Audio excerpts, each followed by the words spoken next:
Data centre এখন আমাদের ত্রিপুরাতে সরকারি দপ্তরে বলুন, আজকে আমাদের সরকারি দপ্তর, আমাদের ক্যাবিনেট থেকে শুরু করে ডিফারেন্ট যে ডিপার্টমেন্ট, আমাদের district, sub divisional, even 3 tyre panchayat পর্যন্ত এখন আমাদের উইদাউট পেপারে কিন্তু কাজ চলছে।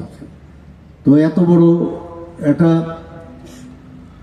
মানে ফিল্ড, তার জন্য তো কোনো না কোনো জায়গার থেকে তথ্য সংগ্রহের একটা লাইব্রেরি তো থাকতে হবে।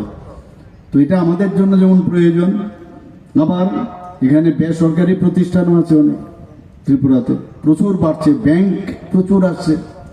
এই ব্যাংকে গিয়ে আমরা যখন বসে থাকি দেখবেন যে আজ সার্ভার ডাউন বলে অনেক সময় আমাদের সমস্যা হয়।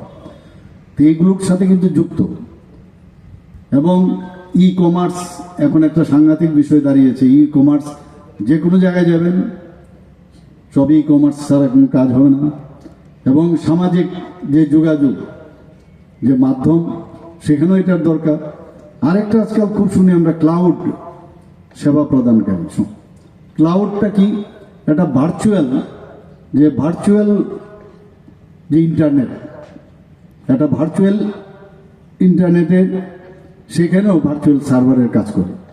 এগুলো একটার সাথে একটা কিন্তু যুক্ত। আমি খুব সহজ সরলভাবে নিজে বোঝার চেষ্টা করেছি। আপনাদেরকেও হয়তো আমার থেকে আপনারা আরো বেশি বুঝেন, কিন্তু আমি আমার যে বোঝার পর যেটা বোঝানোর চেষ্টা করছি সেটা এরকম।